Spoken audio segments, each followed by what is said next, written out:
Hello! The season finale is upon us of Live and Let's Discuss. I'm Jeremy, And I'm Noah. and we're talking about the Roger Moore classic, The Spy Who Loved Me, and the most hated Ian Fleming novel, The Spy Who Loved Me, and the novelization by Christopher Wood, The Spy Who Loved Me. We're going to start off with the Fleming book, which won't take too long. I'm sorry, everyone. This is probably going to be a long one for you all. There's a lot to talk about compared to what we've previously talked about with this bond, because this is the first time we have a novel, then a film that has nothing to do with the novel, and then a novelization to the film that tries to feel like a Fleming novel. So, The Spy Who Loved Me by Ian Fleming is about, oh god, I don't remember her name. Vivian Michel. Vivian Michel and her terrible love life up until she's traveling across North America and is just doing a quick job at a hotel being like a hostess, basically. And two thugs from the mafia show up and hold her hostage. And little do they know that Bond is on a mission to find Spectre and happens to stop in over there. And he deals with the thugs in the last third of the book. I think last third is kind of generous. It's the third. Like, if it's a 3-act structure, it's the third act. Yeah, but really this is, which we have said before, this is like a short story. It's a turned short into a novel. Oh gosh. So when we in our other podcast, King of Our Nightmares, we talked about this a bit with Carrie. Carrie feels like a good novella that got expanded into a novel, but it doesn't really work. And in Carrie, they put in all these like articles on like telekinetic energy and like telekinesis and stuff. It's weird. Yeah, It and doesn't like really work. parts from like books written by the characters in the story, like in the future, telling us what has happened, but as we are reading, this will happen, which you can argue it's an interesting enough like writing style. Like there's something to it. But yeah, it's just because they told King that's too short. You have to make it like longer.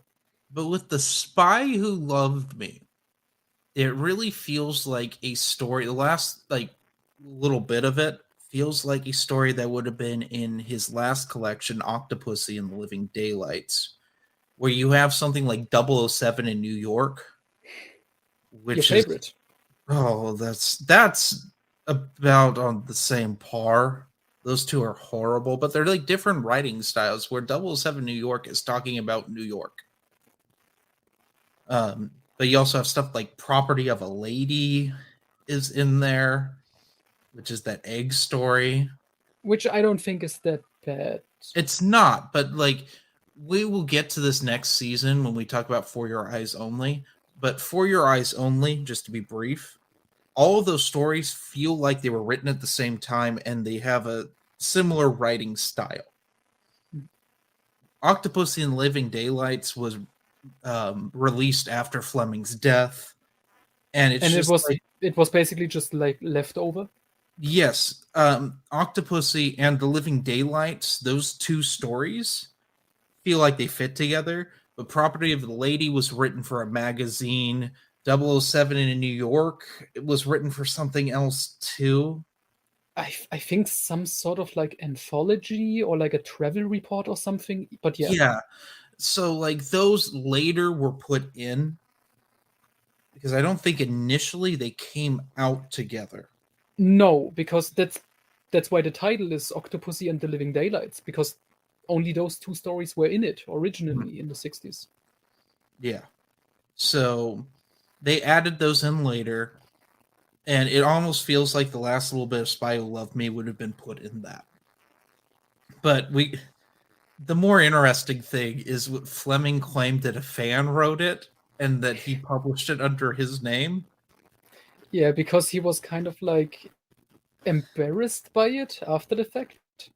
Well, the thing is, so it's first person from Vivian's perspective. Talks about her first love, who was a jerk, and then this weird German doctor guy that she was seeing for a while, who was Who a forced her to get weirdo. an abortion. Yeah. Oh, that's right. I forgot about that. And then she's just like, I'm done. I'm done with this, and like decides to go on a trip to North America, and that's where she meets Bond, who's like the best lover she's ever had. And we should point out, this sounds like a quick backstory for her love life. This is about 150 pages. At least. Yeah. It feels like 500 pages. This is Fleming's shortest novel in the Bond series, and it feels like the longest. Yeah. It's bad. It's bizarre. It feels misogynistic when it's from the woman's perspective. She's clearly treated like garbage. But that's the thing. I don't know if this was his point, maybe. Because I don't really understand his intention here. Because I think Fleming said he wrote this book because people were saying, "Oh, James Bond is so awesome," and women wanted a man like James Bond in real life. And he was like, "No, James Bond is horrible. If he was a real person in real life, terrible guy." So he wrote this. But in this book, Bond saves like a woman from two rapists, which Yes, makes him look really awesome. but Because this isn't like he's not on a mission or something. That's just something he does. He stumbles into it. I will say there's one good thing in this book. There's one little paragraph in there when she and it's either when they're in coitus or right after. She says he can never love anyone.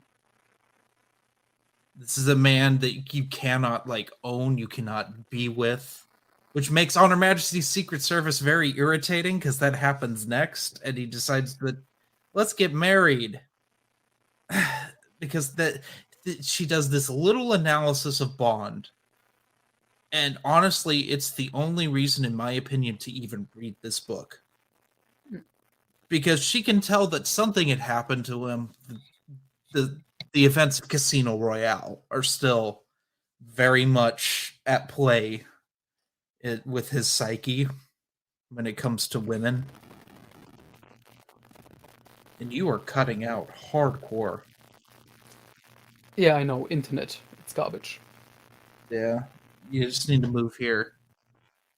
The internet's kind of garbage and you have to pay a lot of money for it. But yeah. So anyway, Spy Who Loved Me. I would recommend reading it once, the book. Yeah. Because I do think it's an interesting enough experiment for Fleming. Yeah, it's different. It does reference Spectre for about 2 seconds. Because this takes place, we should just say, this takes place right after Thunderball, right before On Her Majesty's Secret Service, where in On Her Majesty's Secret Service, the novel, they've talked about that he's been hunting for Spectre for a while and he can't find them. Mm-hmm. This is one of those things, because he had just gotten out of like a firefight or something with a possible lead to Spectre to Blofeld. And it went nowhere. Yeah. The person ended up dying. Which sounded like it would be a more interesting book, a more Which interesting I wish story. Was at least a short story. Because we're going to start next season, we're going to start getting into the Fleming short stories, which are wonderful. And this could have been a decent short story. Yeah. Just imagine the final part of this book. We just begin the story, this woman in distress, and then suddenly Bond shows up, saves her. Good stuff. From her perspective, too. Yeah. That would work. But this is just, it's too long and it's too much uncomfortable nothing. But anyway, let's get into the film, because you've told me, and I didn't do the research for it, that when Fleming talked about making The Spy Who Loved Me into a movie, he said don't use the story. Yes, famously, he put it in the contract. Like, you can use the title Spy Who Loved Me. You can't use anything from the actual book, nothing from the story. Yes. So we open with the film opens with two nuclear submarines, one British and one Russian. Although we don't see the Russian one taken, we're told that it's also taken by a mysterious force. They are just disappeared. They're taken away and just disappeared. No one knows where they are. Both the British government and the Russian government hear about it at the same time, which in the film it's General what is his name for the Gogol? Russian? General Gogol, in his first time actually being this character, who's going to be a character for a little while, that just shows up periodically. He shows up in every movie up until Living Daylights. That's his last appearance. Yes. In the book, it's the head of Smersh, which is Colonel Nickton. Yeah. Who is way more aggressive and He's sinister. creepy. Well, he feels like a male version of Rosa Klebb, which I think was the point. He's gross, he's a pervert, and he like has nasty dentures, which did give me a chuckle. That he doesn't take care of his teeth, and he's not going to take care of his dentures either. Well, of course, the Russians, or Smash in the novel, they send their best agent on the job, which in the film has the code name of Triple X, which you either think of Vin Diesel or oh God, who was Triple X in State of the Union? It was Ice Cube. or you think of porn, which I think was the point. Yes. Who's Major Anya Amazov, which in the movie they barely ever say her first name, where Roger Moore calls her Anya. But to me, it looks like how you'd spell Anya. But I don't know. That's a complaint I have with the film. And she's out, I think in the book it's by the Dead Sea. She's with another member of Smash. They're not supposed to be in a relationship, but they're secretly in love. Mm-hmm. Her boyfriend is sent off to deal with James Bond, who James Bond has been set up in the Alps. I think he's in the Alps, or he's in Austria. Yeah, he's in Austria. He's with a woman who it's clearly Smash has set him up to be murdered, or just the Russians have set him up to be murdered in the movie. We need to make this clear. There's only one reference to Smash ever in the Bond films, and that's in From Russia with Love. At least I remember. Yeah, which they had to keep it in because otherwise the title wouldn't make any sense. Yes. And I mean, there's one reference in Living Daylights with the Smert or whatever, which is Smash. Yeah. So there basically is no Smash in the films. Mm-hmm. Smash was added by Christopher Woods in the novel, which is a nice touch, but we get a real realization of how violent this book is when Bond's with this woman in the cabin. He opens up, I think it's a wardrobe or a closet, and a naked dead woman falls out that's been like brutally murdered. And he realizes, oh, it's a trap. Whereas in the film, he gets a freaking message that's a piece of paper that comes out of the Bond watch, which thankfully there are no Bond watches in The Spy Who Loved Me. The gadgets are put to a minimum. Mhm. Because it feels like in the Roger Moore films, there's always a watch that does something to get him out of trouble. And that's obnoxious. Bond should just use his mind to get out of these situations. Now that you were mentioning the watches, I was thinking of the scene in like Spectre with the exploding one. That was No Time to Die. No, that was Spectre. Was it? Remember, Daniel Craig has this terrible one-liner, "Doesn't time fly?" And then his girlfriend throws it, and it explodes, and it scars Blofeld, Christoph Waltz. Oh, that's right. Okay. Because See? I was Still a thing. thinking of No Time to Die when he holds the watch up to the guy, the Cyclops guy who has a Oh, fake yeah. eye, and he's like, Q, your watch blew his mind. Which is they're equally bad. Yeah. I mean, that one was so bad, it was actually kind of awesome. I kind I of will give it that. I kind of love that, and I think Daniel Craig did that himself. I like to think that. He did it himself. He actually exploded this guy's eyeball. Yeah, he just A very he, dedicated he actor. killed the stuntman who never said anything. Anyway, okay, so Bond takes off on the skis, and we have a ski chase, which I think is the first of the more ski chases, which became a thing through pretty much most of his films. Yeah, and watching it this time, I had flashbacks because I watched A View to a Kill not too long Which ago. almost the same, Yes, except but for the Beach Boys.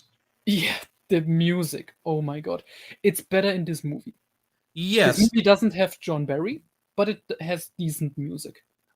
Oh yeah, we need to talk about the score, which is Marvin. Oh God, what is his name? Hamlish, I think. Marvin Hamlish, who makes a wonderful disco Bond theme.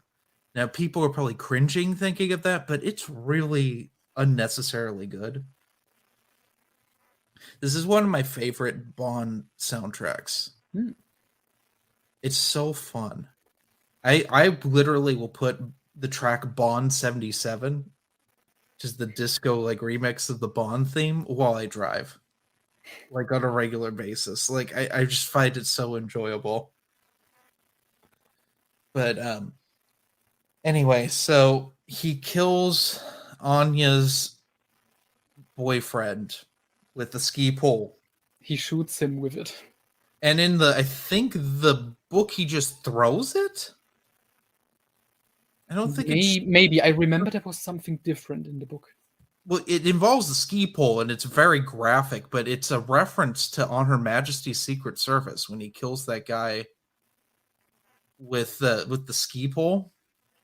Mm. It's a reference to that, like straight up, and it's just as graphic as it was in the book.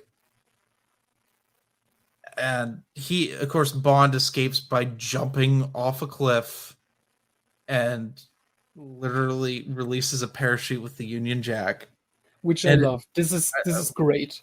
I love it, especially the book, because there's a dude that just has this British pride as he looks at this guy in the distance parachuting down. Yeah, but what I loved about it is they play the Bond theme at the perfect moment Oh yeah. when he opens it up. And I would say this pre-credit sequence alone is kind of more enjoyable than the previous two Roger Moore Bonds. Yes. Yeah, because you immediately realize, okay, they got it. Now, third film with Roger Moore, they finally got it. What to do with him. Well, another thing that I find enjoyable about this is that in the film, we're led to believe that there's a male equivalent in Russia to Bond, and then the snap zoom of it's a woman. Oh yeah, that was good. His equal is a woman, and there are things about that I like, but this film and the novel more so, but the film don't quite. They kind of make them equal, but kind of don't. but that's the 70s for you. Yeah, I would say it's a very good attempt at it. And yeah, I like this subversion because we already had Bond's equal, like his dark side version with Red Grant, who is Yes, still the best. yes. And this was just a nice little. That's another thing. This movie, the story, it has some subversions to it, to Mhm. what we are used to. Like here, the equivalent to Bond, it's a female, and the villain, his motive is something different than what we are used to. Yes, and unfortunately would become the standard. Yeah, And this is the best time. Well, why don't we get into Stromberg and Stromberg's like point? yeah. He's Karl Stromberg in the movie. He's Sigmund Stromberg in Yes, the book, in the book. and that's a very nice detail in the book. Um, the initials for like his organization is SS, which Yes. very intentionally. So Stromberg's whole thing is that, especially in the book, they go into detail. He loves the sea. He loves the ocean. He loves fish. And in the book, he can kind of resemble a fish at times, which is kind of strange. Like he doesn't look right. He looks weird. Mm. And like he used to have fish as a kid, and he would feed animals to the fish. He had piranhas, and he started off at a funeral home, and then like he made a bunch of money during right before World War II, and he just built this empire by like killing crime people, like mafia members, and he just became this like millionaire. And his whole thing is he wants to destroy the world and have a colony of people under the sea. In his In Atlantis. his I was about to call it a space station, but that's the next movie. that's His, exact. his That's true. underwater station. And he had his big henchman is Jaws, who's one of the most iconic Bond villains Yeah, him ever. and him and the other guy, Sandor, I think he's called. But Sandor really isn't in the book. In the not really. He has a small role in the film and in the novelization. Yeah, But like, those two henchmen are actually based on the bad guys from Fleming's original novel. are they really? Yeah, so in the book they are called Slugsy and Horror. Yes. And one of them is like a smaller guy, he's like bald, and the other one is like this big guy with metal teeth. So they took those two characters. I don't know if Never Fleming was still noticed alive. Yeah, Fleming had been dead for like a decade by that point. Yeah, but if he was still alive and he saw that, he would have been like, He would have been he wouldn't irritated. have been amused, probably. No. But Jaws can't speak because Sometimes he can. Moonraker. Well, in the novelization, they are told he does not have vocal cords anymore. Well, Christopher Wood probably has to retcon that in his next novelization. Or he just won't add it. I have a feeling. Maybe. So, well, first of all, so Jaws was like this like crazy like brawler guy, and he ended up getting so beaten by police that they like broke his jaw. That Stromberg made him titanium teeth, and in order to do it, he had to remove Jaws's vocal cords. So Jaws is like this giant, super strong mute man with titanium teeth that he can bite through bone with. And we see it happen as he bites through that dude's spinal cord, which is so disgusting. Which we get this book is nasty. Yeah, like you said, it tries to be a Ian Fleming Bond novel, which is interesting. But to me, it felt a little more like Colonel Sun, where Colonel Sun felt a little extreme at times. Yeah. Especially with the torture.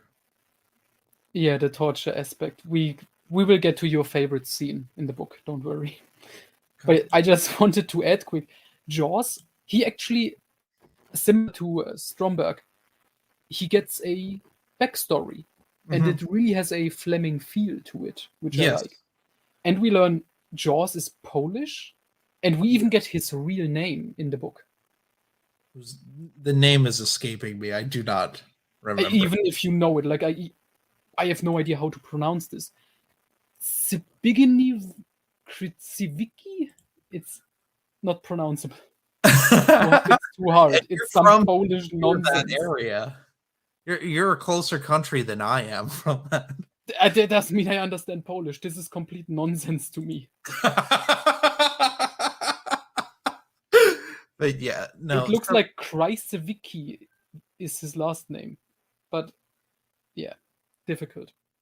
Anyway, so we cut to Bond is sent to Cairo to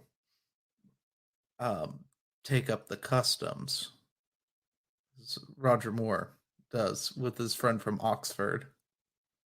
When a woman hands him a flower so she can be deflowered. I get the joke. And that feels like a Roger Moore thing. Right there. That's like prime Roger Moore is allowed to be Roger Moore. So whereas in the book we get to Cairo and it's just a shit show. Bond goes to this house to get to, so there's this guy, he's selling a microfilm that he stole from Stromberg of where the submarines are. Smash wants it, and MI6 wants it. So Bond goes to the contact's house, meets his mistress. Mistress tries to seduce him. Bond's not having any of that in the book. In the movie, he's very for it. And because it's Roger Moore and he needs to get the max amount of a woman boning in per film. Then she's shot, which is really graphic in the film and kind of sad. Well, not in this film. In the book, it's kind of like graphic and sad. In the movie, it's done in 2 seconds, and he goes and chases. Yeah, he doesn't even check if she like still has a pulse or something. No, he just runs away immediately. Yeah, he goes to fight the guy in the most awkward Roger Moore fight since Man with the Golden Gun. But it ends in the best way. Oh yeah, where the guy's holding onto Roger Moore's tie, and then he falls. Which is pretty good. And Roger has a nice little one-liner. Would you like to share it? What a helpful chap. Just every once in a while, he does something really cold. Doesn't happen often. But yeah, so we cut to, well, first of all, in the book, I think, does he even kill him? I think he does kill the henchman. They get in a shootout. I think so, yeah. And then he goes back and the woman's like dies in his arms. And then we go to in the book. In the book. Not in the movie. Not in the movie. Because we immediately go to the pyramids. Mm-hmm. Some good visuals there. We find our contact is talking to Anya of Smersh. And Jaws is there. And the contact freaks out and tries to run away. Jaws chases him. And Bond chases Jaws. And then Jaws rips the dude's spine out. In the book. In the book. Because in the movie, like it's obvious that's what it's implying, that he bites him like a vampire, like in the neck. Yeah. It looks weirdly sexual and romantic in the movie. Yeah, but in a creepy way. Like it's a creepy scene because it keeps like slowly like the lights go black and then it comes back, and it's really intense. I remember as a kid that freaked me out when I saw it, because I saw this at a pretty young age. Yeah. Jaws in this movie is still somewhat of a terrifying enemy. Yes, it's not like in Moonraker when He we becomes the best character. yeah when Bond and him have the fight on the cable car, Mhm. and he just tells the Roger Moore tells the Bond girl, his name is Jaws. He kills people. They get in an awkward fist fight because every fight with Jaws is super awkward. Yeah, which, to be fair, that's because the actor is like enormously tall and has pain moving and shit. It also should be noted that Roger Moore, I think, is the tallest actor to play Bond. He's over 6 feet.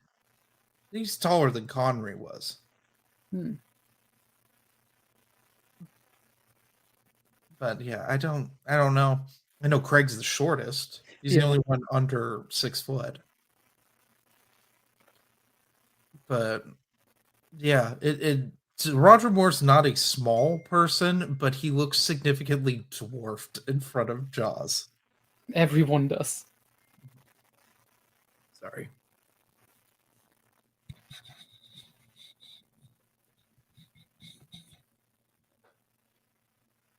Okay, sorry.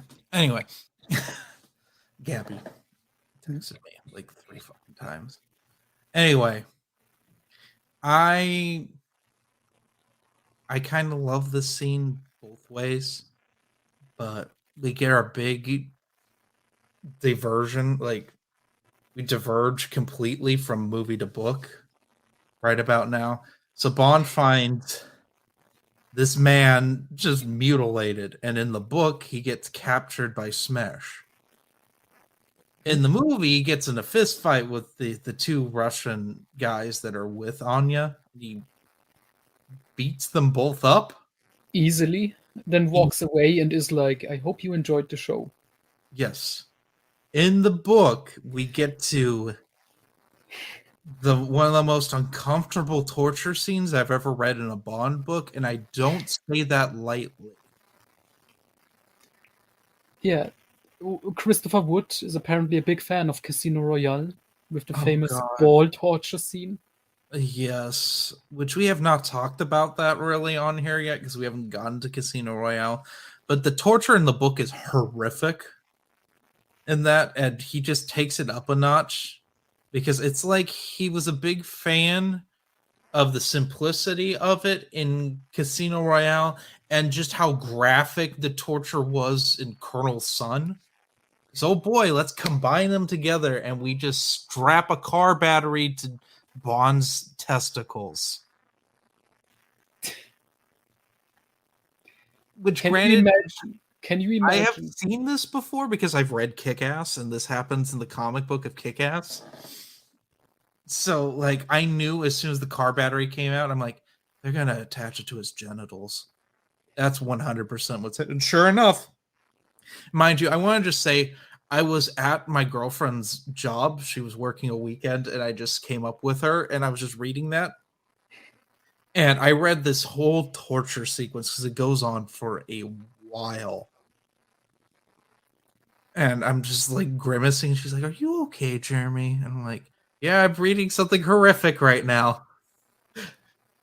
And so yeah, they torture him, and then the only reason they even stop It's is because because Anya comes in and there's like she's like, pull his pants back up. Like, what are you doing? You're killing him.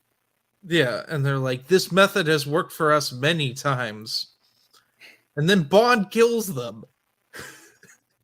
He chops one in the throat and kills them, and then throws the other one into the car batteries so they get electrocuted, and then he jumps out a window. This sounds like an R-rated fan fiction of the movie, but it's kind of awesome. Like, It is. It works. Like it feels very Fleming. yes, but this wouldn't have worked in this movie because can you imagine Roger Moore in the ball torture scene in Casino Royale instead of Craig? No, the only one that could have pulled this off was Dalton. Yeah. Dalton and Craig Well, you know what? I could see Pierce Brosnan Hmm. doing this. You remember his torture in oh gosh, The World's Not Enough? Oh yeah, when he's choking to death. Yeah. Yeah, he's just being like just being crushed by some elaborate weird torture device. Mhm. But yeah, no, Roger Moore talks his way out of things like that. Or he has awkward fist fights. Oh god, yeah, and this movie's full of them. The dude could not fight. And I can't bring this up enough. Whereas Connery, it's frustrating. Connery could fight. He's a judo black belt. But they never really could choreograph it well. I think it works in From Russia with Love as like a weird brawl to the death. And it kind of works in Goldfinger. But like we talked about this with You Only Live Twice, the awkward couch fight. Hmm. With the rocks. Was it the rocks I think it uncle? was his grandfather. Yeah. Which is incredible. Don't get me wrong, but it's goofy. But I did some research when we started doing Live and Let's Discuss, and Roger Moore took some karate lessons, Hmm. and that's it. And that was that was 2 films ago. That was when we did Live and Let Die. But he has some moves that he does, like signature, like weird chopping things that are not effective on people. Hmm. And oh boy, not only does he have those, but Anya uses those too. They're equals in the bad fighting department. Yeah. But anyway, we go back to he goes to this like club after this. It's like a day later in the book. In the movie, it's like the same night. It's He like go 5 minutes later. yeah, he goes to a club and he runs into Anya and they talk. And in the film, we have it's kind of an awkward, like they know who each other are from their profession. Hmm. In the book, that's not really the case. She knows who he is, but he doesn't really realize who she is until he realizes it's Smersh a little later. But she knows who he in the movie, they know who each other are, and they order their signature drinks, which is kind of cute. I do like that. And then Anya just like flexes on him, telling him like his whole backstory. And he drops that he was married once, and it pisses Bond off, and he walks away. Which I do enjoy. That like, hey, on Her Majesty's Secret Service did happen, and Finally, it's referenced. it's finally referenced after 3 films. And you could argue that the beginning with the Hunt for Blofeld and Diamonds Are Forever is him Yeah, getting that was kept in. ambiguous for a reason. Yeah. But yeah, part of the okay, there are 2 reasons why this movie did this. The first one is originally the bad guy was supposed to be Blofeld, so there would have been a Spectre connection there.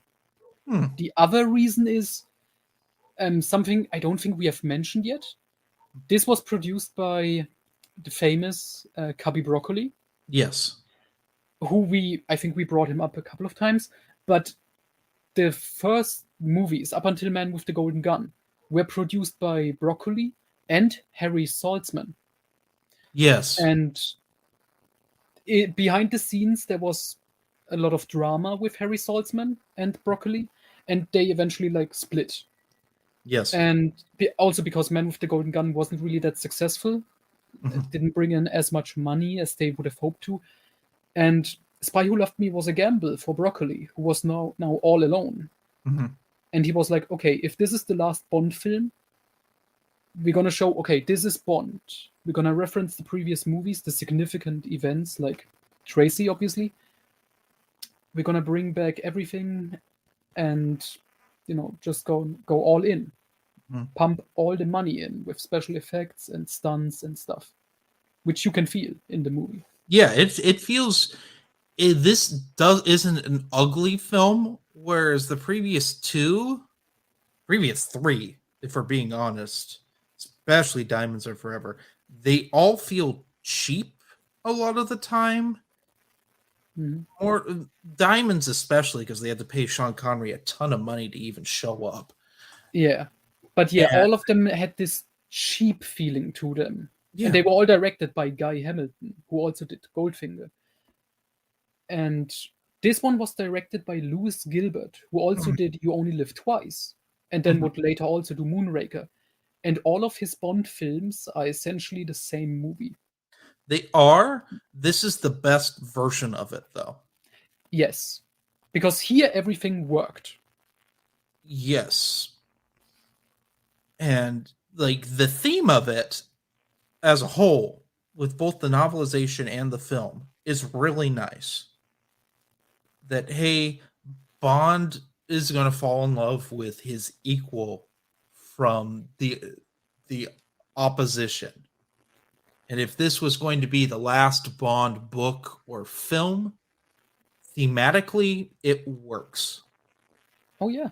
Unlike with Spectre, Yeah, where that definitely. does not work at all. This would be a great send off. Yeah. And I But mean, it was so great watching this movie again now, where the message is like, hey, some optimism. We can work together. yes, Remember optimism in movies? what a concept. Yeah. What a novel idea. Anyway, so we they both Anya and James go to meet this guy who has the microfilm, and they start bidding, and then he gets a telephone call, which turns out to be Jaws, and Jaws kills him and steals the microfilm. Which in the book, there's just this bloody phone booth, and then in the film, because it's PG, there's no blood. And then Bond puts the out of service sign on him and jumps out the window. And Anya somehow teleports out the front door, not knowing what happened. And they both get in the back of the van where that Jaws is driving. And then they spend the night in the van, which is bugged. And Jaws knows they're back there. And Jaws drives them into basically a trap and tries to kill both of them. Yeah.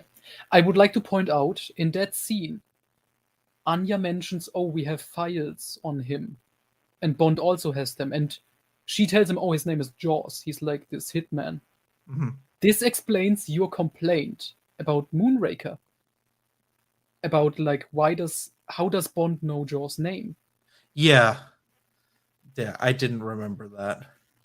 Yeah, I mean I didn't either, so It, I didn't remember a lot of this film, and that's unfortunate, I think. Mhm. Some of it was fortunate. There's a couple funky things in here that we're gonna get to. But anyway, we have the first awkward fight with Jaws, where he literally rips their van apart. I mean Bond that's kind of punches him fun. in the teeth, which was pretty funny. Mhm.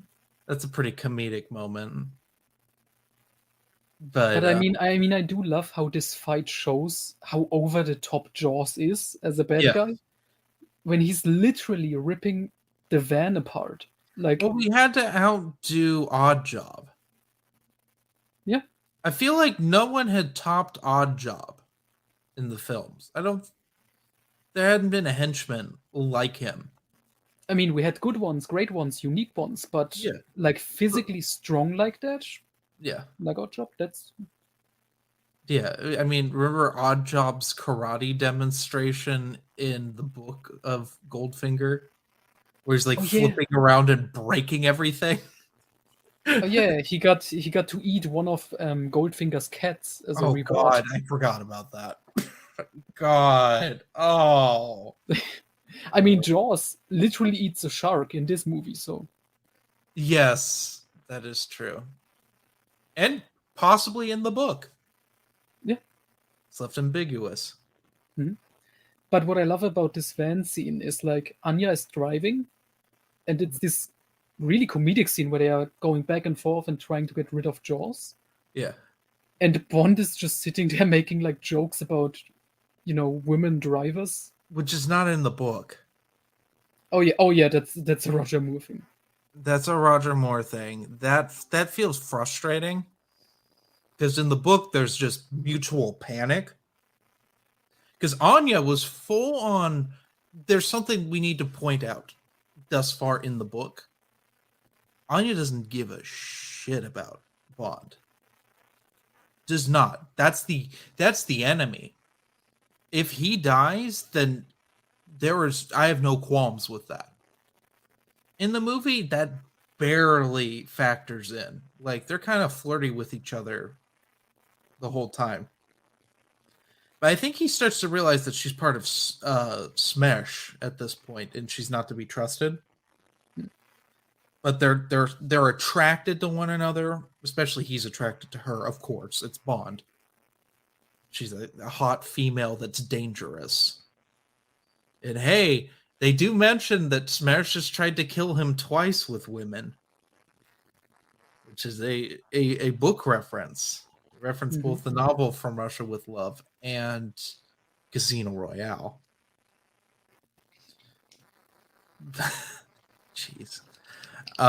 They escape, which is we have a nice scene in the film of them on a boat, which we get another Roger Moore weird microfilm thing. Like he has this device and he puts it together from his cigarettes case. Oh yeah, a small gadget.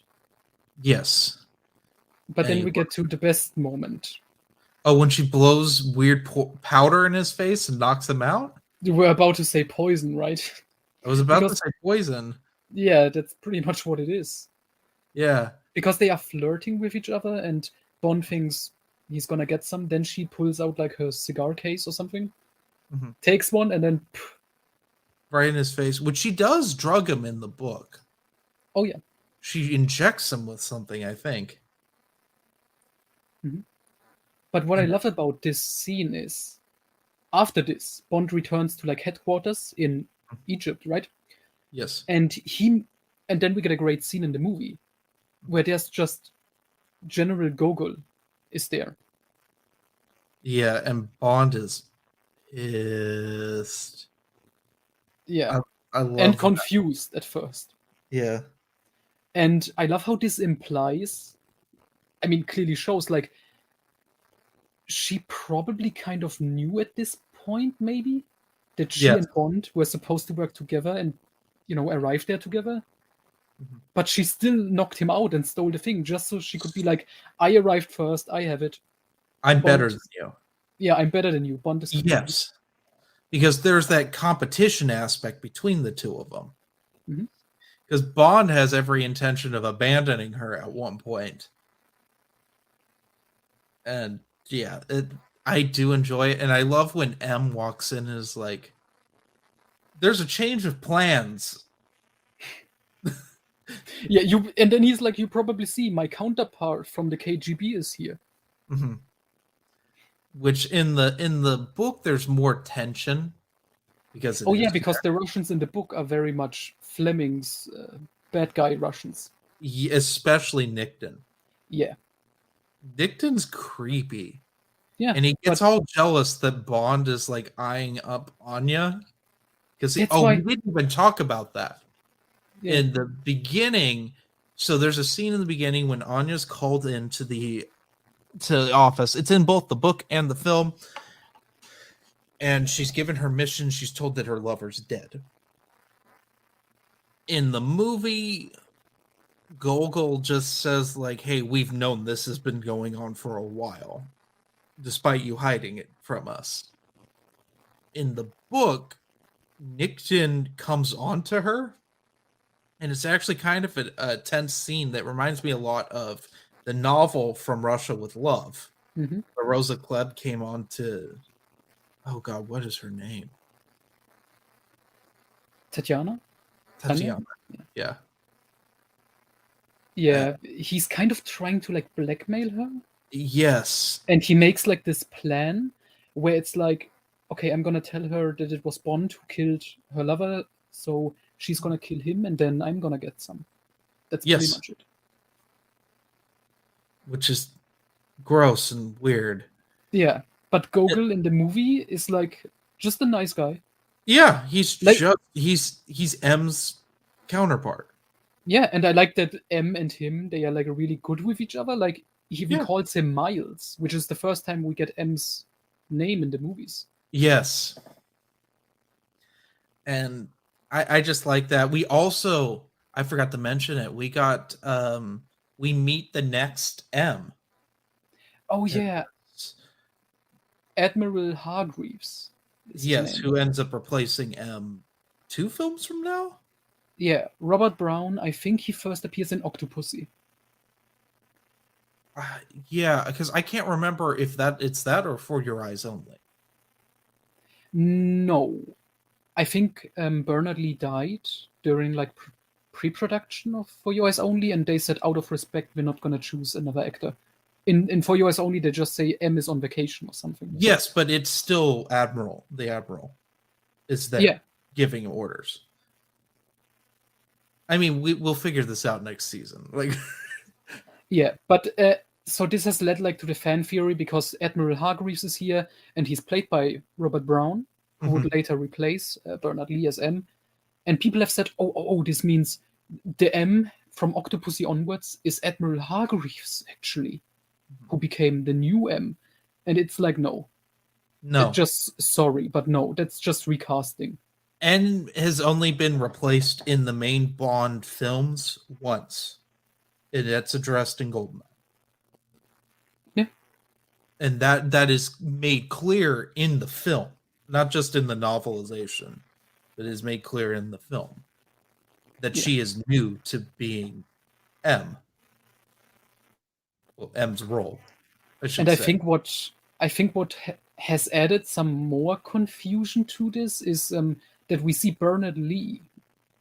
No, not Bernard Lee. We see Robert Brown, a portrait of him in No Time to Die. Yeah. And people have said, "Oh, but that means nothing." It's just a reference that the director wanted to put in. We saw a portrait of Bernard Lee in World Is Not Enough. We saw one of Judi Dench in No Time to Die, I think, and then of Robert Brown. But it's like it's just a reference. Yes. Like Like especially because this is the Daniel Craig series, they don't have any Yeah. connection. It's like putting the Vantage V8 in. Yeah.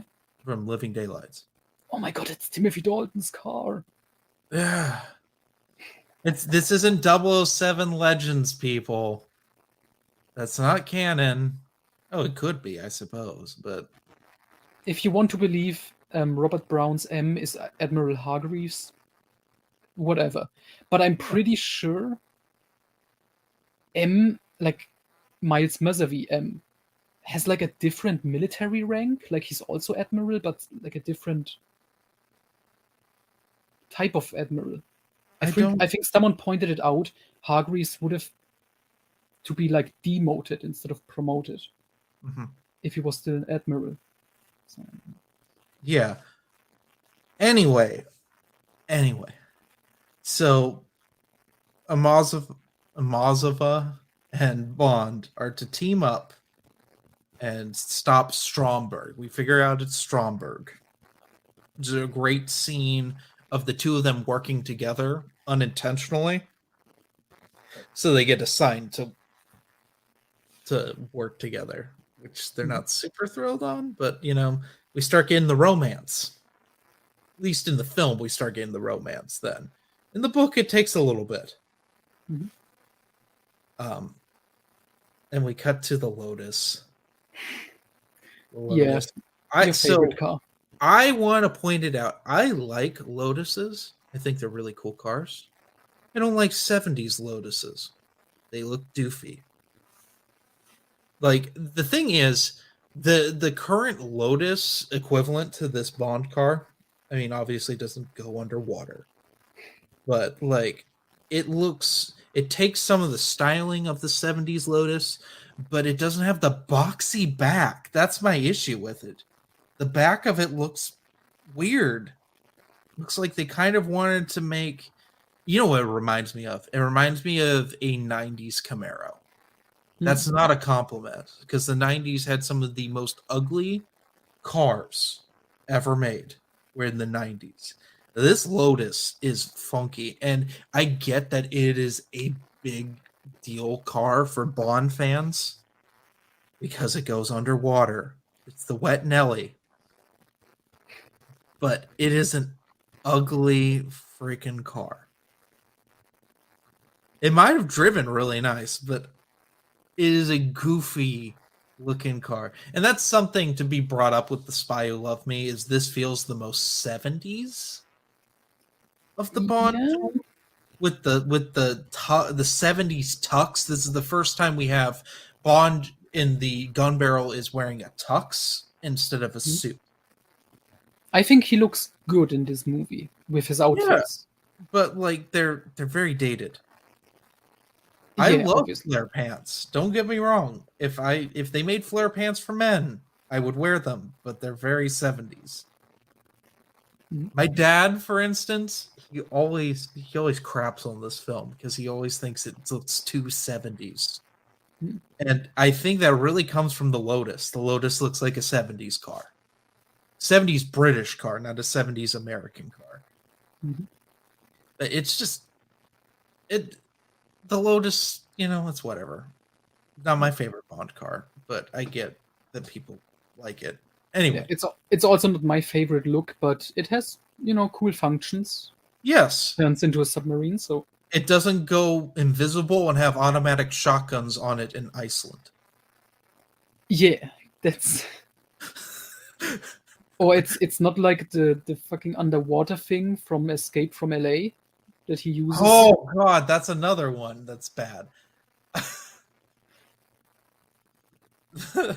There are worse like supercars out there. Anyway, let's so in the book I wanted to point out that Anya does not like that they have the Lotus. She's like, why can't we have an economy car? Like, this is such a capitalist waste of money. Like, just going on and on. And in the film, she's just like, oh, that's nice.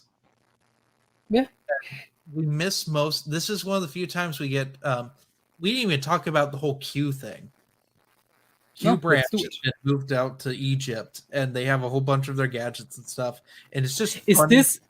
I have to ask, but I think I'm already wrong. Is this the first time we have seen like Q branch, like not just Q with his gadgets, like the entire thing being in a different location?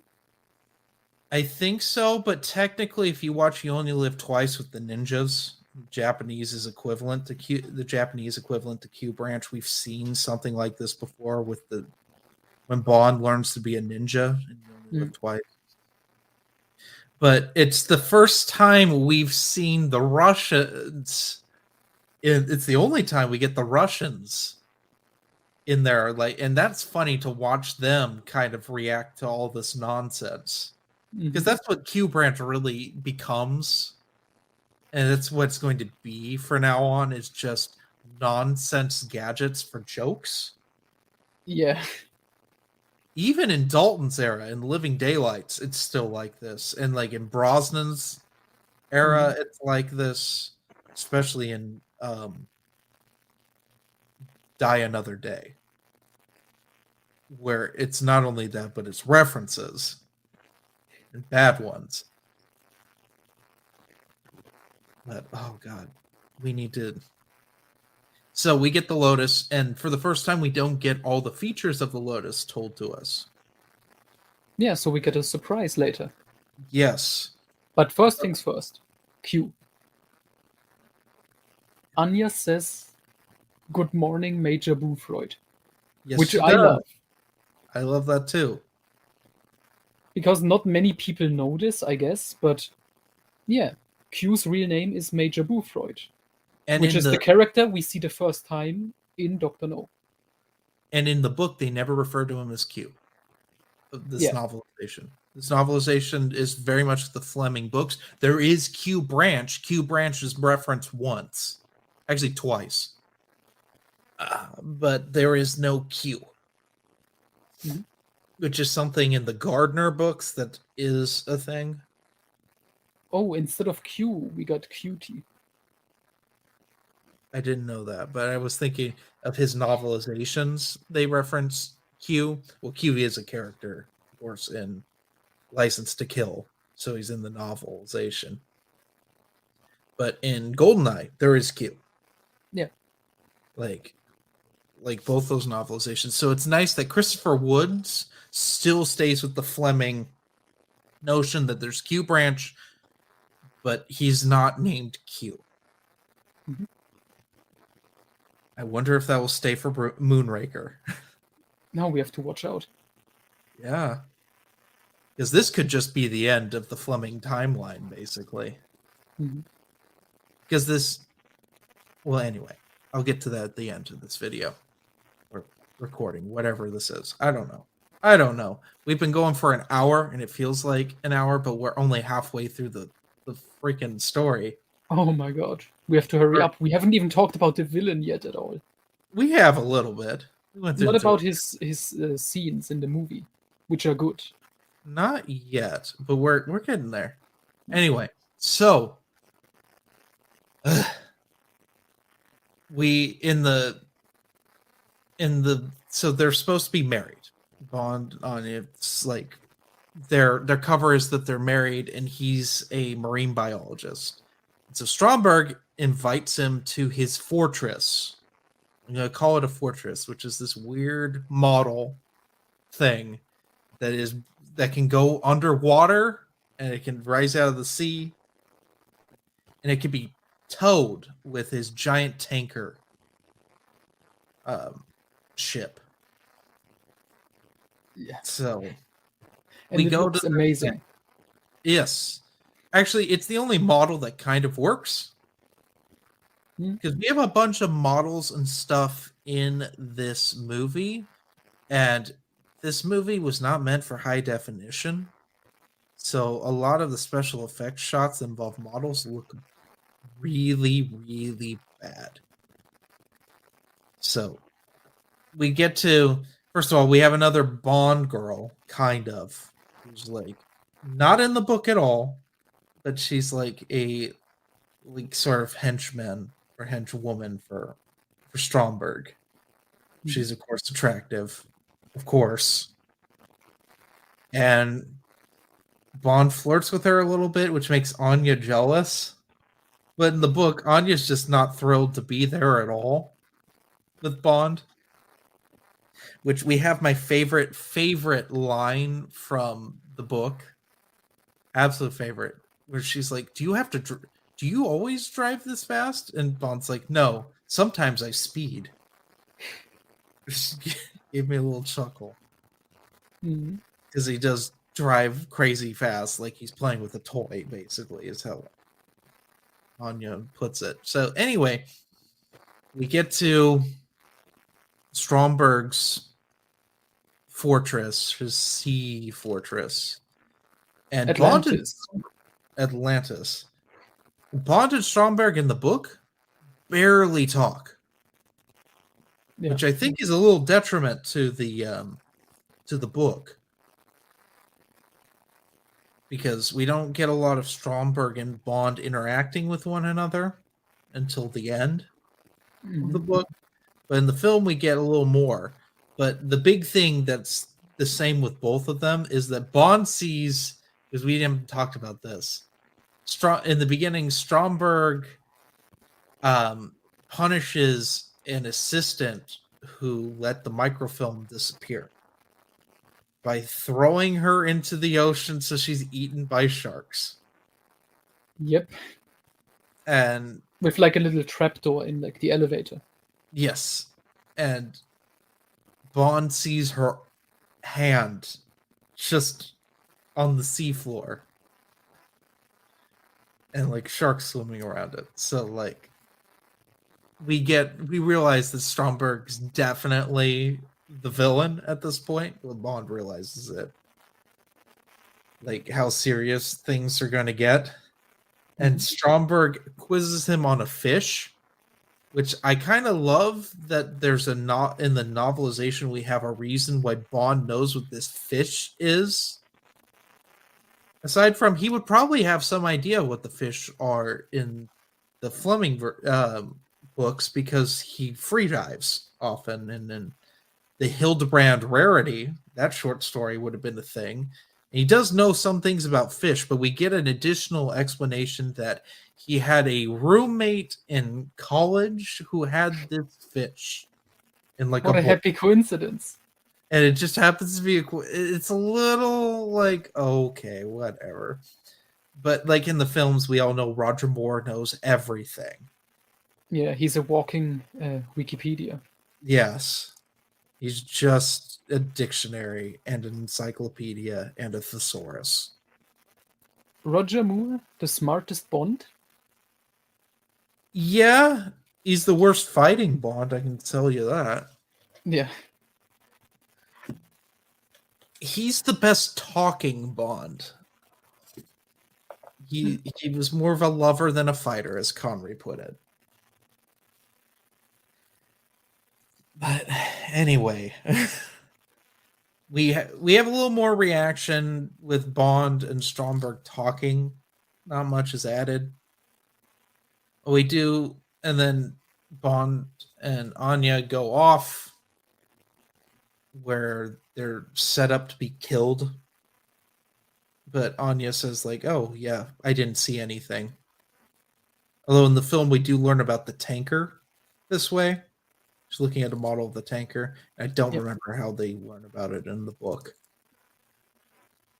But I don't know. It gives you something to look forward to, viewers. We don't have to say everything here. But we get a Lotus Chase, which we get to see the Lotus get chased by a motorcycle that has a torpedo sidecar that blows up a mattress trailer, and then the dude flies off the cliff. And then we have a car chase in the film. I don't think it's in the book because Jaws is in the car, and then the car falls into someone's house, and Jaws is the only one to survive it. And then we have the Bond lady villain is chasing him in a helicopter, which in the book is Jaws. The helicopter shooting at them with a machine gun. Mm-hmm. But then we find out why she's called Wet Nelly, as the car goes underwater and becomes a submarine. Which is kind of cool. Mm-hmm. But it has a missile launcher at the top of it that blows up the helicopter in the movie. That's not in the novelization. Then they go and realize that Stromberg's lab's just built over the water. It's like not touching dry land at all. And then they get chased by scuba divers. They have to fight the scuba divers. And then we get the great scene in the film where they're driving with they drive out of the ocean and Bond drops a fish next to someone. And there's this one guy with like his bottle of alcohol looking at it like, huh? Yeah. Which I think we have a shot like that in Moonraker again, right? Oh, yeah, probably with the gondola that is a hovercraft. Yeah, that's when we have the double taking pitch. Like, yeah, not funny. Not that funny. Yeah. Anyway, so by this point in the book, Anya is really into Bond now. And they're like getting all close and stuff. And then the book, she gets flowers that have a secret message from Colonel Nickton saying that Bond killed her lover. And so she gets all cold and tells him that she's going to kill him when the mission's over. In the film, Bond pulls out it's a cigarette box, and she's like, "Where'd you get that?" He's like, "Oh yeah, from Austria." And then she figures out that he killed her lover.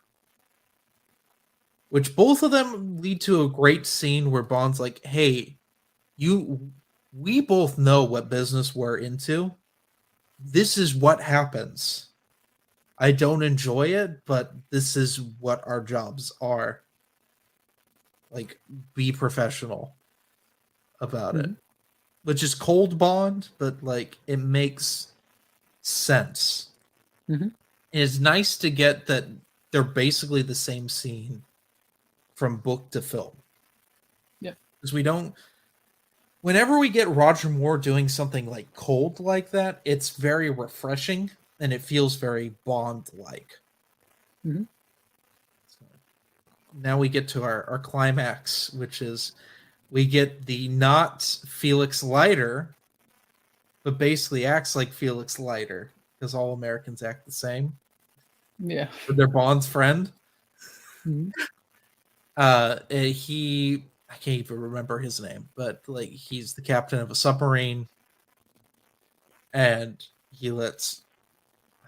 This is a good joke, and we can bring up the one of the things that I really started to notice during this film. Um, anyway, he Bond and Anya are on board, and he didn't. This captain didn't realize that Major Amazov was a female, and she's like, "Don't treat me differently because I'm a woman," which is nice. But he's like, just the same, I think it's best that you shower in here instead of with the men on board, which leads to a great joke where she's showering. She's obvious. The actress is obviously naked, which this we can get into this a bit. Nowadays, most actresses will not do that. They have a body double, and then you can see in post production, you can put someone's face on someone else. Do that, or you shoot them so it's not obviously them. Or I mean, there are some actresses that do get naked on camera, but a lot of them don't anymore. So she's clearly naked, and this movie is PG, and it was not meant to be in high definition. Because what would have been blurry in standard definition is now you see full nip. She's clearly taking a shower. And there's something in to go back to backpedal to the opening of this with the Carly Simon song, Nobody Does It Better. A bunch of those women are naked too, which I just assumed for the longest time that they just wore bodysuits. But no, there is clearly free flying boob going on. And you wouldn't have seen it unless it was in high definition, because I know Noah watched this on DVD. Yeah, and because you told me the day before, I looked for nipples. Mm-hmm. Thank you, by the way. The great I wanted way to, to experience the movie. crazy. Yeah, so I looked for it, and it's like in the opening credits, it was obvious. It's more so on Blu-ray. Yeah, but I remember the one scene when, like you said, the shower scene, and it was like it was still blurry enough on my DVD copy. It's not really. Yeah, I can only imagine what it looks like in 4K. I don't own this in 4K. I have seen some of the 4K transfers though of some of these Bond films because they were free on Prime for a while. So like I've seen License to Kill in 4K. They've done a really good job with these films. But unfortunately, we get into other things that don't look good on Blu-ray, which there's a lot of blue screen in this. Oh my god, yes. There's a scene when like Bond and not Felix, Navy Felix, like look out of the submarine at the end. And like they are so the projection, it looks like the scene from You Only Live Twice. Yes, which is 10 years earlier. Almost 10 years earlier. But the whole thing is blue screen was not meant to be filmed on blue. Like that's the problem with this is this movie has a lot of blue tones in it. And it looks weird. Like, and even like in the opening, there's issues with it in high definition where it feels like the effects are falling apart, if that makes any sense. Do you mean the insert shots when Bond is skiing Yes. and he's like, well, not just that. No, I mean like in when the song plays and we have the credits, the opening credits, like some of that looks broken now because of high definition, because like the effects they use don't hold up. Like people that are kind of like all blue, like kind of keying out, if that makes sense.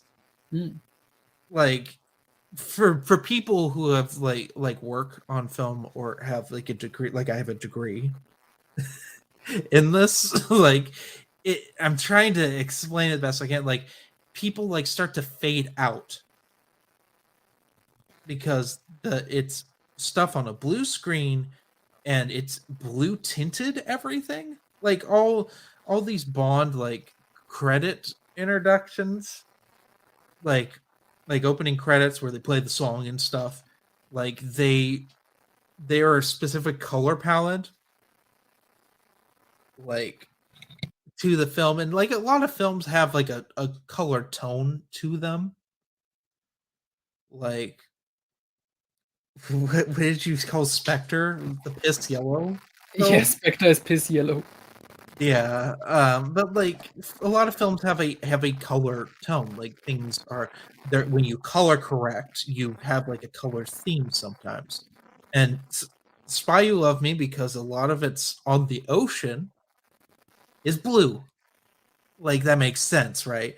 But like when you're doing things on a blue screen that are blue, you tend to have things disappear because the colors match up. It's like when you're on a green screen and you wear like a green bodysuit, like if you ever seen It's Always Sunny in Philadelphia Mhm. when Charlie wears the Green Man suit, you put that on a green screen, you're invisible. You can register movements a little bit because it will pixelate and you can tell something's moving around, but you're virtually invisible. It's the same with blue. Like it's just green keys out better. Like that's why we switched to green screen in the 2000s. Like that became the standard.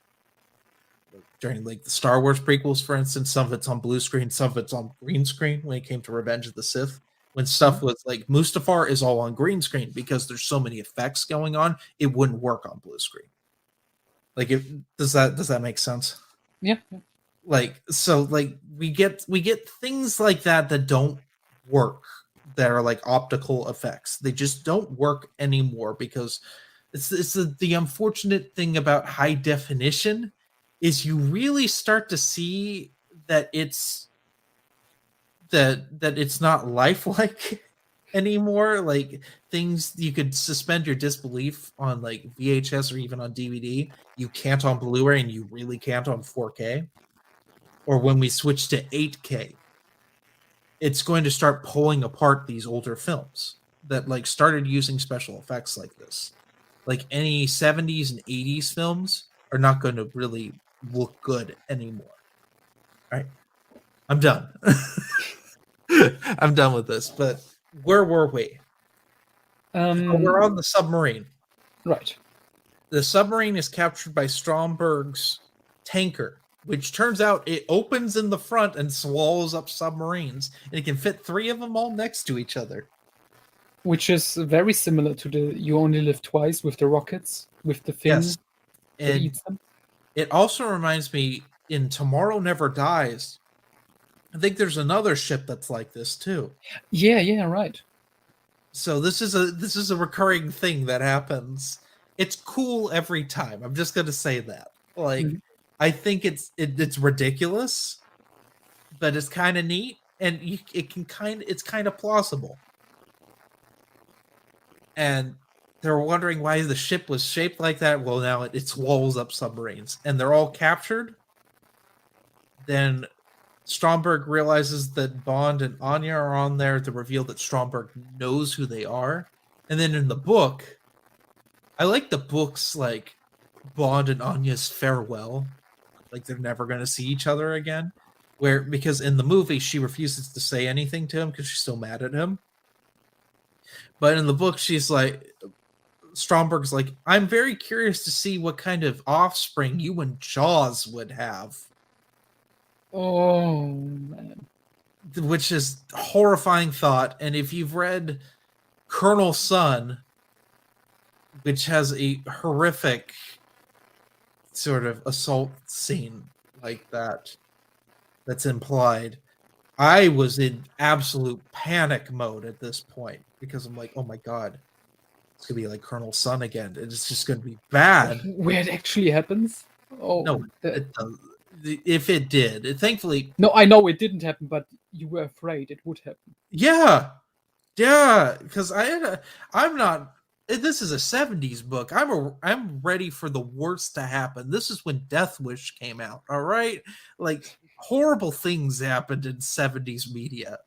Like I'm just fully prepared for the absolute worst. Thankfully, this didn't happen. It And in the did. movie, it's Stromberg wants her taken to like his quarters, and it's implied that he wants to have sex with her. Yes, but like that's something I want to bring up in the book. Stromberg, he just doesn't seem like a human being, No, and I don't think he thinks of himself as a human. no, he's full on like an insane psychopath, which I Yeah, like. who wants to be a fish, Yeah, basically. yeah, and this leads to one of my favorite things here. Near the end, when Bond asks him, like, okay, your plan is going well, just tell us how much money do you want so we can get Yeah. this shit over with. Because Bond obviously knows from like Blofeld or like Goldfinger, okay, these people just want money and stuff. Mhm. Let's try to diffuse the situation. And Stromberg is like, I don't care about money, like I just want to see the world burn, basically. Yeah, I want to create a new world in my image, a more peaceful world. And in the book, he talks about how the Cold War is just killing everyone, and he's going to be merciful and just get it over with by having a new Russian nuclear sub and a British nuclear sub. The Russians nuke New York, and the British nuke Moscow, and it starts World War III. It'd be a nuclear war, and everything ends in 4 hours. Mm-hmm. So Anya's taken away. Stromberg leaves in the movie in a terrible effect where some puppets were put in a toy boat that was shot out the model, and then it quick cuts to them being actual people. That's okay, that's the one effect that looks bad, like even on DVD. Yeah, I don't think that ever looked bad. Like looked good. I don't think. Yeah. In the movie, they leave on a helicopter during when Bond rescues everyone. All the Americans and British and the Russians are some reason not involved. That's something weird in both the book and the film. They're just the Russians aren't there. Are they all dead? Maybe he killed him. I guess. Are we to believe that the Russians are working with Stromberg's SS people? Like, I don't know. Like, they're not there though. It's clearly just British and Americans. Yeah, because this might have a message of like, oh, we can all work together, but really it's the British and the Americans. Yeah, it's the NATO people. The NATO saving everyone. Yeah, they are like, okay, Russians, you are cool, like we can do this, but we are still better. Yeah. And we have some great scenes with that, which feel like you only live twice when all the ninjas show up and fight Spectre. Yeah, where Bond, he isn't just fighting alone, like I was thinking of the final in No Time to Die. Yes, And where here he gets an army to help him. And it feels so much better yeah. than just him turning into John Wick for no reason. Yeah, or Brambo or something like that. Yeah. Feels more John Wick. It feels, especially No Time to Die. This is something we didn't even talk about. It feels. I like mean, a he's John Wick movie. Rambo in the Brosnan movies, where Yeah. he's also all alone with machine guns, gunning people down.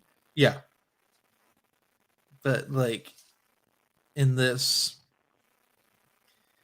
it just feels good. It feels like a big Bond film done right. Mhm. There's a whole scene where they have to stop fighting because the bridge is fortified. But in the book, Bond runs off to try to rescue Anya, and then he doesn't fire on the helicopter, which is a really cool scene, because she's on it.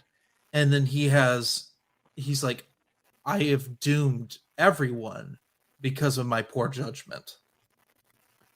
Which is a cool scene that I wish was in the film, but it's not.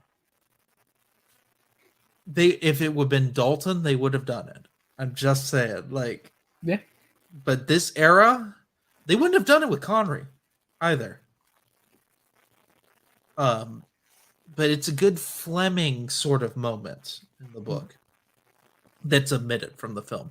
But anyway, they take apart a nuclear missile.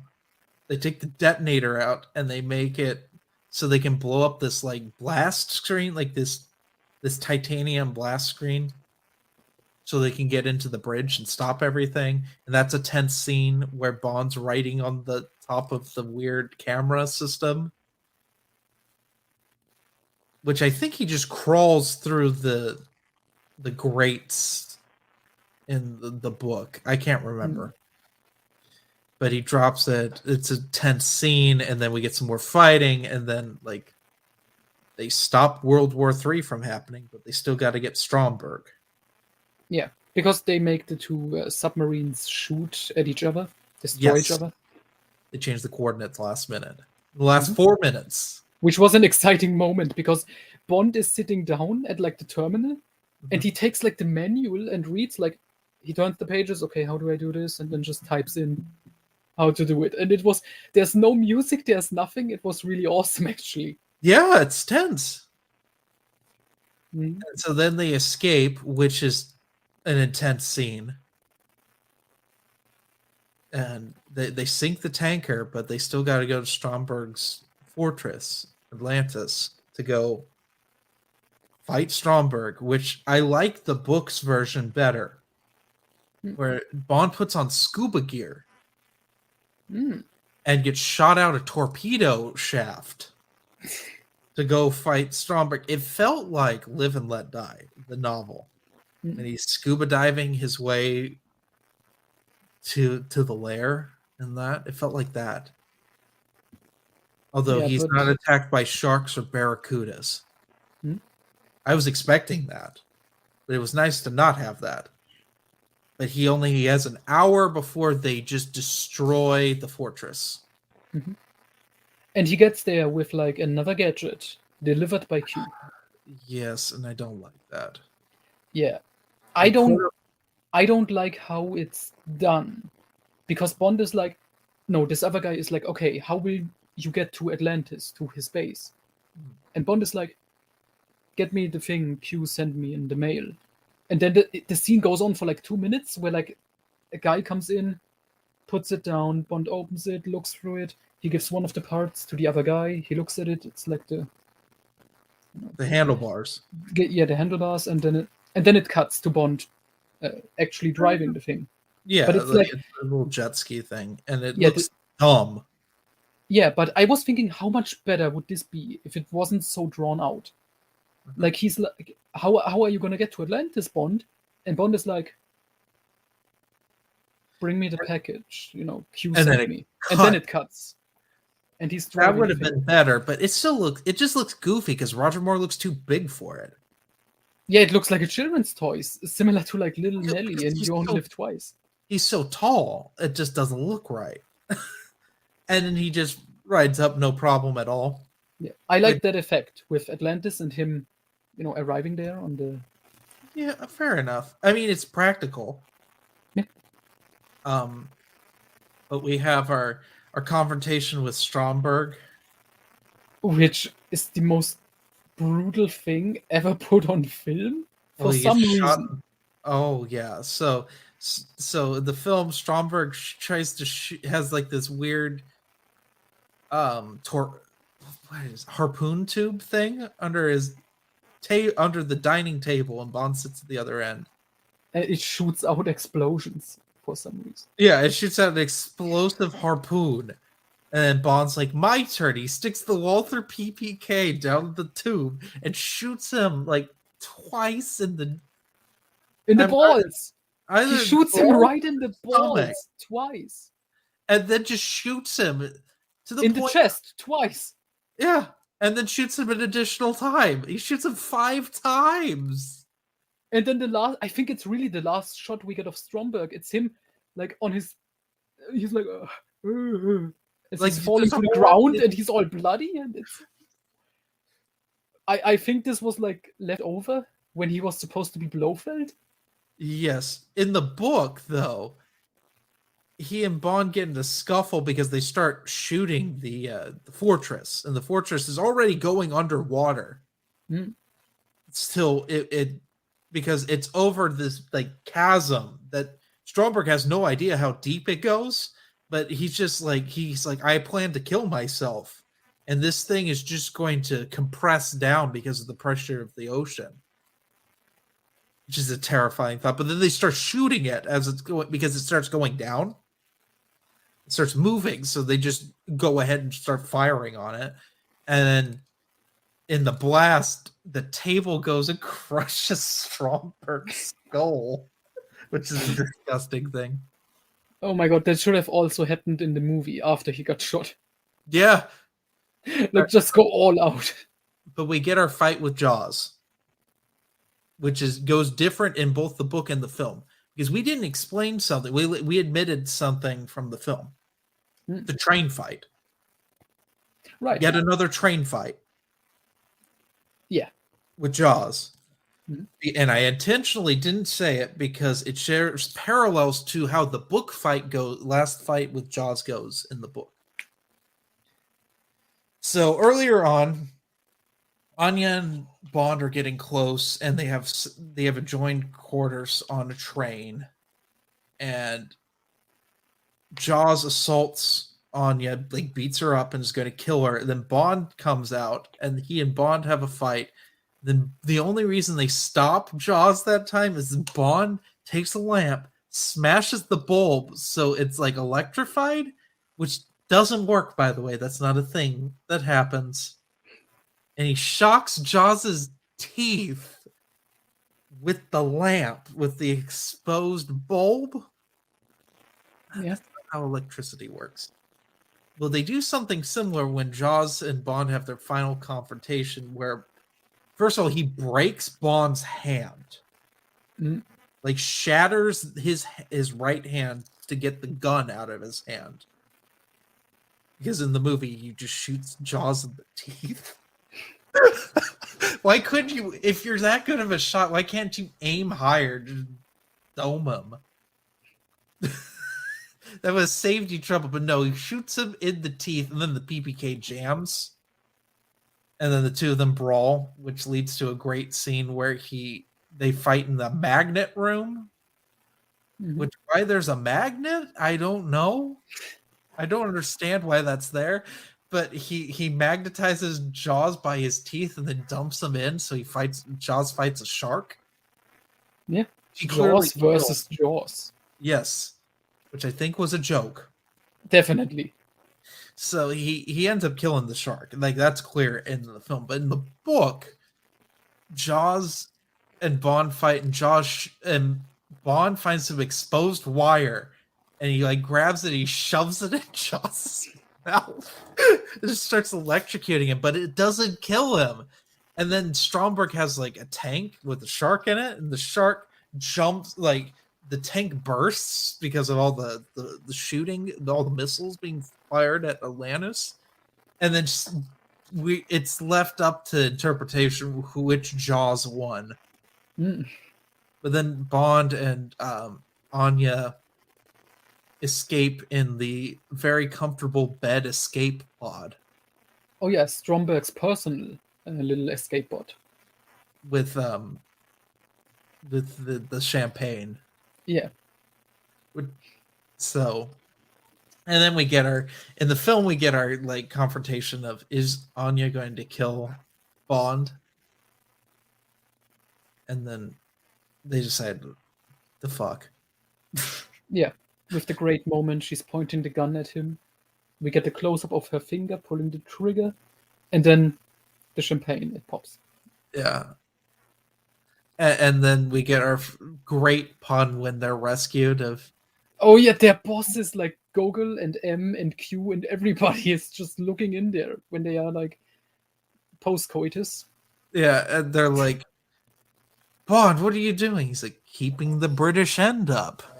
And then closes. And then it gets like this military, like Navy version of the song. Of Nobody Does It Better. Yeah, with like... now it's great. a bunch of men singing it. It's awesome. And then it goes back to Carly Simon singing it. Yeah. But in the book, we cut from the initial escape to a little while later, Bond's recuperating at his flat. We get his lovely. Is she Scottish? I think she is Scottish or Yeah, I think Irish. so. Um, Housekeeper has a cameo, and she invites in the Navy captain, and Bond and him yuck it up a little bit, and then he's like, "There's a woman here to see you," and it's Anya, who proceeds to join Bond in the bedroom after Bond quickly shaves and is like shocked that he doesn't cut himself because he still has a damaged hand, even though he wants to go back to work. Mm. And it ends like that with her. I think I prefer the movie version. I kind of like the book. It felt. I mean, I do like the book. I mean, the ending specifically. The movie's version's funnier. It feels more Roger Moore. Yeah. And it set a trend for a very, very long time of end of Bond movie sex puns. Oh my god, when did it stop? Die Another Day. There's a few of them that don't do it. I know that the Daniel Craig films don't do it because he's miserable and doesn't have sex. He doesn't have fun. Yeah. Occasionally, he listens to Sinatra and complains about it. Yeah. That wasn't even a Frank Sinatra song. It was a rip-off version. Yeah, I don't remember. Yeah, but yeah, I think it was Die Another Day. Which I think that's the only good change they did. Yeah, well, by the Brosnan films, it was very done to death. I thought Christmas only comes once a year. I was thinking of the VR set from Die Another Day with Moneypenny. Oh god, yeah. That's where she's masturbating on the floor. That's literally the worst of it. It's the epitome of how bad it got. But I'm pretty sure they do it in Moonraker. Oh yeah, Q has the best line. It Yeah. looks like he's attempting re-entry, sir. Oh god. That one works because it's Q, and I just, I know they do it in A View to a Kill, but I don't know if they don't do it in the Dalton films. No, it's better in the Dalton films because they bring something up they set up before. Yes. Which worked better in the License to Kill. It was like, why don't you wait until you ask? This thing they bring it back, and it's not just not just a sex pun. There's something more to it. Yeah, but I preferred Living Daylights with that. We'll get to that one because that one just feels better. Like it feels more natural. Yeah. But they do it in Brosnan's films. They do it in at least 3 of them. Now that I think about it. I don't remember the end of Tomorrow Never Dies, so they could do it in that one too. He did make out with what's her name? Not Lucy Liu, because I thought it was. Remember, I did that. Like, oh yeah, I thought it was Lucy Liu for the longest. It's not. She was in those. Oh gosh, Charlie's Angels movies that came out a little after that. Yeah, you confused Charlie's Angels with Tomorrow Never Dies. They're shot the same, all right? Yeah. Those Brosnan films set the standard for what spy movies were going to be like for a while, because Mission Impossible 1 looks like GoldenEye and Tomorrow Never Dies. Like, they all look the same up until Triple X. Triple X tried to do something different, which didn't work at all. I don't know why people like those movies. They're really horrible. Even compared to Die Another Day, I'd rather watch that than like Triple X State of the Union, for instance. Like, or the third Triple X. Like, why? I double checked. I double checked, by the way. It's Michelle Yeoh. Okay. She's a good Bond girl. I liked her. And she was a good fighter in that movie. Yeah, well, she's a martial artist. Yeah. I'm pretty. She did a bunch. She's in those Police Story Jackie Chan films. I know I think she's in the Star Trek Discovery show.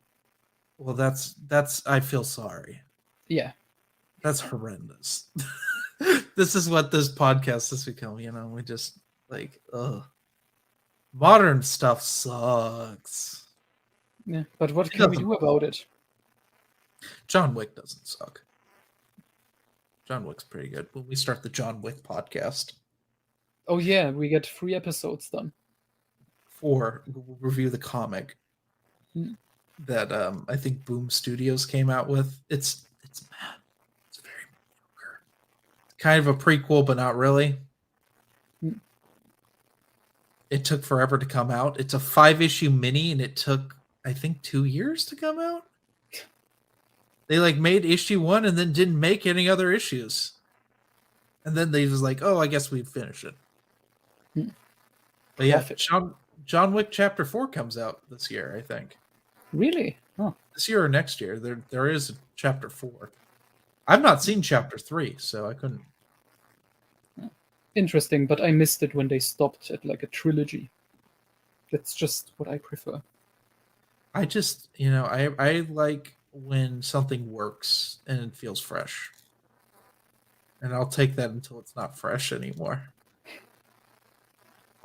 But anyway, that is The Spy Who Loved Me by Ian Fleming, the film, and the novelization by Christopher Woods. Which one Did it? best? Obviously, it's Ian Fleming's novel. Yeah, easily. It's the greatest thing ever. No. I think the novelization is better than the film.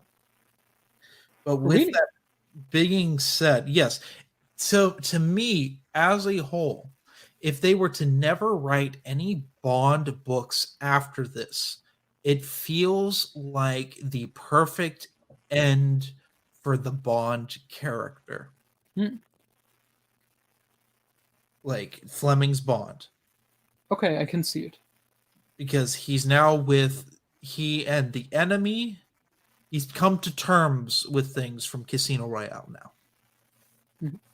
And he's found his equal, and it's just nice. With that being said, this is where you could argue this is the best Moore film. Oh yeah, definitely. I think most people would agree that's his best film. I personally think it's the second best. But we'll get to that next season with what I think is the best Moore film. But Spoilers. this is Spoilers, it's A View to a Kill. obviously no, it's Moonraker. That's an awesome one. That's basically the same movie, so I don't don't know. I think For Your Eyes Only is a good send off for Moore and just feels very Bond like. I like it a little more than Spy Who Loved Me. It's kind of a smaller film. More down to earth. It's more down to earth. And it just, if they were to end Bond there for the films, I wouldn't have minded. Mhm. But they didn't. Yeah, I mean, imagine if this was the last one. This was intended as the last James Bond movie. Let's go out with a bang. And this it's definitely really would have been it. Mhm. And it's a fun movie. At the end, it leaves you with, optimism. You had a good time, Yeah. and with a nice laugh. And now you compare it to No Time to Die, Yeah. It's just different where era James Bond gets obliterated. with the dodo. Yeah. He's holding the Imagine Spy Who Loved Me. It's the same movie. And after James Bond makes the pun, the ship just explodes. I mean, might as well at that point. Like, God, I don't want there to be any more Bond films than I know what's going to happen. More bad Bond films. That's the problem. Well, we don't need the Broccoli's in charge anymore. I don't know, because if you take it away from the Broccoli family, it's gonna go to Disney or Amazon. And like these soulless, faceless monsters in charge. But the Broccoli's don't know what to do with it, and they haven't known what to do with it since oh God, like the world's not enough. I That's mean, that's when we got the screenwriters, Purvis and Wade. yes, and I that's one of the is the worst decision they've ever made hmm. because it's taken the Bond films into a direction that doesn't really represent Bond well. Where it's not escapist fun anymore. No, And and that's the it's most just obvious with the Daniel Craig era, which is edgy, pretentious, and just like even the good ones like Casino Royale or Skyfall, people say are great, where it's like, yeah, well made, good looking, good action, but something missing. yeah. But anyway, thank you for joining us this season of Live and Let's Discuss. I almost said paper movies. I mean, this kind of is. We talked about a novelization. Well, I have to record a paper movies a single cut after this for The Spy Who Loved Me, Nice. which is a single cut, so it'll be 5 minutes. That seems to be our goal. So check out Paper Movies on wherever you can get podcasts. Where we not only do we do a book club, but one of us hosts will take a novelization that maybe the other hosts don't have, or we wouldn't have time to read, and we just discuss it briefly. We do a quick review of it, and yeah, I wanted to get pretty much. They aren't very in depth reviews because they're supposed to be under 10 minutes, but yeah, they're fun. Get a general overview of the book and our thoughts. So, and then, of course, if you want more of our thoughts, you can obviously come here for any Bond stuff. But yeah, anyway, this was fun. Yeah. We're going to take a hiatus for a little bit. And then we will triumphantly return with Moonraker, one of the closest adaptations of an Ian Fleming novel. But we have the same situation we have with this one. Again. Yep. Another really long one. But you know, whatever. Hey, this is season 1. We left with like a big bang. You know, feel happy. I wonder how season 2 will end. Mm-hmm. Oh, die another day. Oh no. Oh no. I mean, Anyway. that one ends with a big bang. Yeah, anyway, have a good one.